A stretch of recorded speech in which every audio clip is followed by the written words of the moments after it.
All right. Wait, speaking of big weeks, wait a minute. Yeah. So I was out Monday. Did you say speaking of big? Yeah, speaking of big, Mark. I'm just trying to help. I thought that's where you were going. Okay, so let me explain. I wasn't here on Monday, but I heard about your quote heard around the world. Yeah, apparently this is so a you big made deal the to people. comment that I guess people are saying Chris Christie, New Jersey governor, should run for president. You're saying no because you think he's overweight, or what did you say? I think he should. I think he should run for president. If I were Republican, I would vote for him. I think he's a great candidate. I think but that's not why people are Facebooking and tweeting and everything else. I know Mark. because people are mad because I pointed out. Apparently, this is breaking news that Chris Christie's overweight. I thought that was obvious. Number one, and number two, I was saying that voters don't vote for people who are overweight. I'm not saying he shouldn't be president because he's overweight, or that he couldn't be. Rather, I'm saying that people aren't going to vote for him. It's just a fact. You're saying the truth of the matter is that image plays a big role, especially when you're doing televised debates and that kind of thing. Exactly. Right. You know, for example, if a presidential candidate were single, were unmarried, he wouldn't win. It's just a fact based on American voter values. I'm not saying a single person shouldn't be president. I'm just saying that it won't happen. I'm saying someone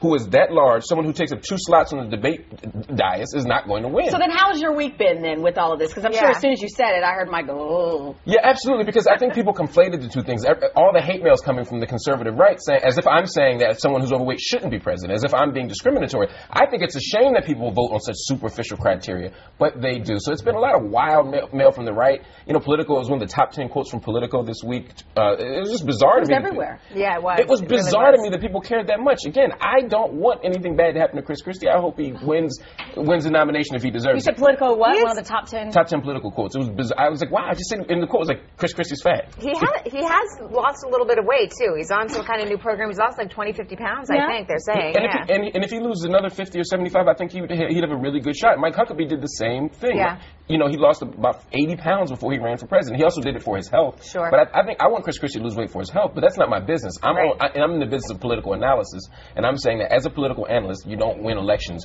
when you're overweight. It's a demerit. It's a difficulty. It's a challenge. It's a hurdle. You look at all of our past presidents, and it's pretty much the same thing. Yeah, at least since we've had television. Yeah. You know, I mean, we had presidents before who had all kinds of circumstances, but when people have to look at you 24 hours a day, when you have cable news, it's hard. Yep. Yeah. Well, thank you, Anne. I'm sorry, Governor Christie, if I offended you, though. We can get together and have a salad, talk about this, you know, whatever's necessary. Some Crystal Light, something like that. Yes, Crystal Light. I like that, see?